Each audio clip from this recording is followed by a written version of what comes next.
Hello everyone, welcome to Chef Salim's Recipe YouTube channel. Wishing you all a happy new year in advance. In this year's final recipe video, we are making a special dessert. In this video, I will prepare Kazandibi, a traditional Turkish dessert, and share all its details with you. This is a great recipe for those who love milk-based and caramel-flavored desserts. Tip: for Kazandibi, it's best to use fresh and full-fat milk. If using pasteurized milk, ensure it's full fat for better results. I will show all the ingredients used in the recipe in detail, provide their measurements, and share key tips. Additionally, to make it extra delicious, I will include walnuts and demonstrate how to shape it for its original appearance. For this recipe, I'm using original cow's milk. We have a total of 3,300 grams of cow's milk. I will use 1 kilogram of granulated sugar. If you prefer it sweeter, you can add up to 1,250 grams. Tip: adding more sugar might thicken the dessert, so don't forget to stir frequently to achieve a smooth consistency. 240 grams of cornstarch. I'll use a separate bowl of sugar for caramelizing. The amount of walnuts is up to you. I'll use a full bowl of walnuts.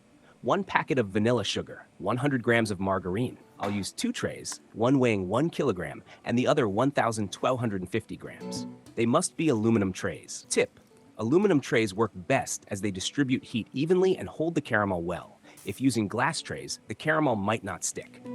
First, I add a small amount of cold milk to the cornstarch. I also add 1 packet of vanilla sugar to the cornstarch and mix it. The milk in the pot needs to be boiled, so let's heat it over medium heat. Tip: stir occasionally with a wooden spoon to prevent the milk from sticking to the bottom of the pot. We add 100 grams of margarine.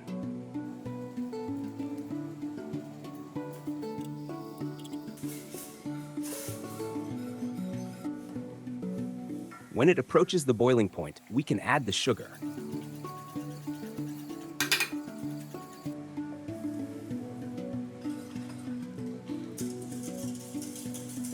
Once the milk mixture starts boiling, slowly add the prepared cornstarch mixture while stirring. Tip: add the cornstarch mixture gradually and keep stirring to avoid lumps. After adding the cornstarch mixture, you need to stir continuously. What we are making here is a milk-based pudding.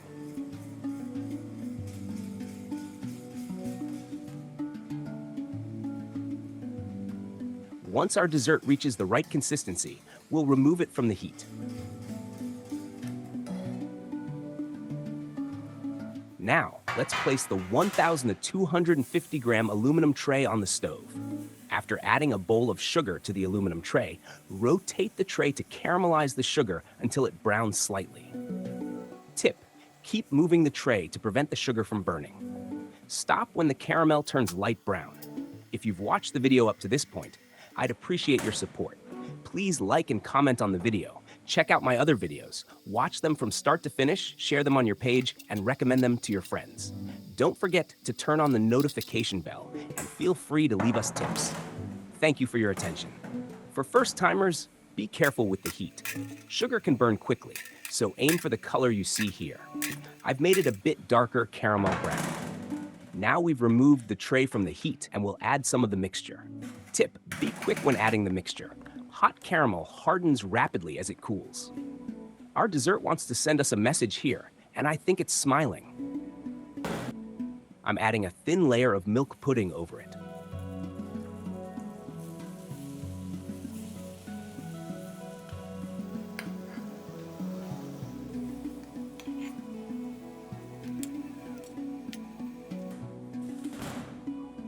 Let's put the tray back on the heat and boil it thoroughly.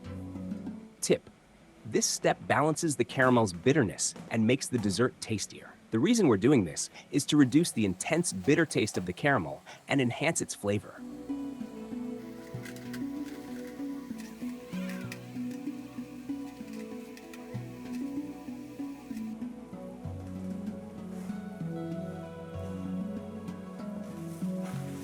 Now, let's mix it well, while also letting it stick to the tray on the stove.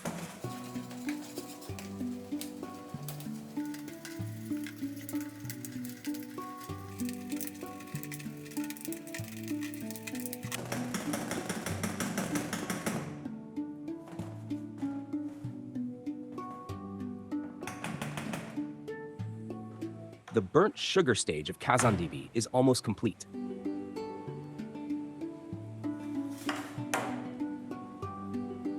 I place the tray on the counter, and now I'm adding a thin layer of milk pudding over it.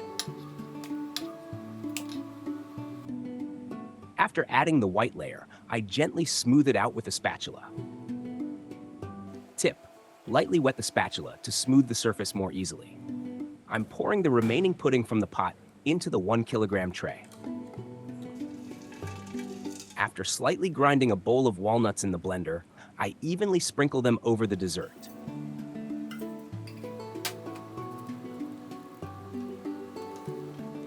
Now we have 2 trays of dessert, but we'll combine them to create the form you saw at the beginning of the video. I press the walnuts lightly into the dessert to mix them in slightly. Before shaping the dessert, these need to cool completely. It must be very cold to make shaping easier. For this, I'll add ice to a large tray and place the dessert tray on top of it. Tip: keeping the dessert chilled on ice helps it maintain its consistency, making it easier to shape.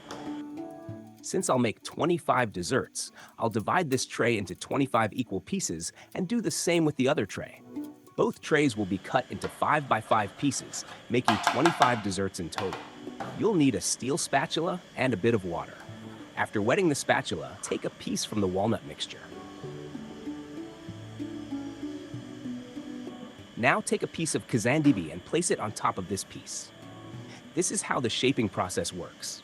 Since I'm doing it by hand, the shapes might be a bit uneven. If you use a plate, you can make neater and more uniform shapes one by one.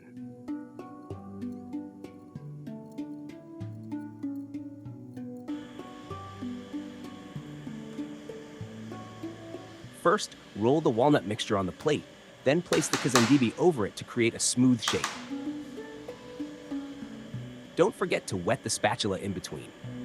Tip: wetting the spatula each time prevents sticking and allows for cleaner shapes. Here I'm showing you. I pressed the walnut mixture by hand, broke its square mold, and then shaped it into a circle.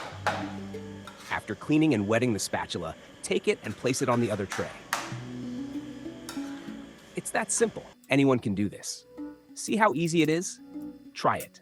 Practice and master it. Send me pictures and make yours even better than mine. Before serving, you can optionally sprinkle cinnamon on top. Friends, after adding cinnamon, you can serve it. If you don't like cinnamon, simply skip it, serve, and enjoy. Tip: besides cinnamon, you can also try cocoa or shredded coconut as toppings. A coffee would pair beautifully with this dessert, especially unsweetened iced coffee. See you in a new recipe video. This version keeps the original lines and integrates tips naturally.